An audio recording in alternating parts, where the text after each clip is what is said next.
La plaque des Baudiers. Cette plaque indique que la maison, appartenant pendant la guerre à la famille Laurent, dont la fille Mélanie avait épousé André Mandar, chef local de l'armée secrète, servait de point de chute aux volontaires désirant intégrer le maquis. Raymond Moncorgé, qui fut membre des maquis de Châtel-Montagne et des Bois Noirs, a raconté sa première rencontre avec Mélanie Mandar. Au travers des arbres et de la verdure, une habitation apparut, telle que je l'imaginais, basse, tout en longueur, légèrement en contrebas et sur la gauche de la route. Ce ne pouvait être que là. Je sortis mon billet de 5 francs, coupé en deux, respirai un bon coup, et j'y allais. À mon approche, une femme se montra aussitôt dans l'encadrement de la porte. Au premier abord assez jeune, grande, apparemment robuste. Je la saluai et lui tendis instantanément la moitié du billet.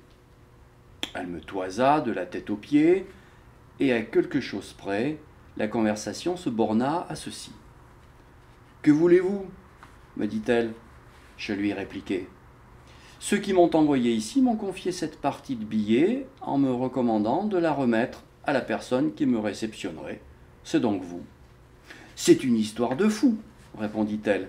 « Nous ne nous connaissons pas. Vous arrivez chez moi en me présentant un billet coupé en deux. Qu'est-ce que ça veut dire? Que désirez-vous exactement ?»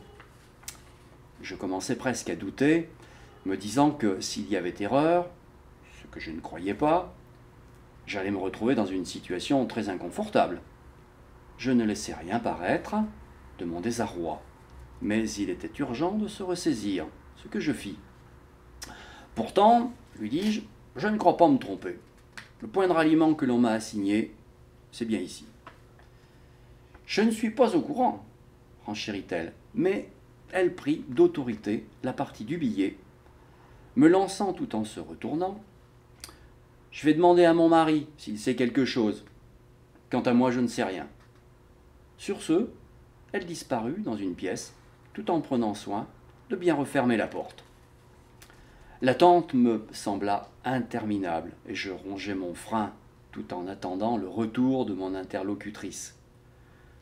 Du pas de porte où je me trouvais, je pouvais voir une femme plus âgée assise dans ce qui devait être la cuisine. Enfin, celle qui, il y a un instant encore, jouait la femme outrée face à mon comportement, qu'elle estimait loufoque, reparut avec un large sourire, se dirigea vers moi, me serra chaleureusement la main et me dit « C'est bon, entre ». Mélanie Mandar, qui a reçu Raymond Moncorgé, fut arrêtée dans les bois de Mazotin en 1944 et internée au sinistre château des Brosses à Bellerive. Elle y fut torturée par les miliciens. Puis, elle fut libérée dans un triste état en août 1944.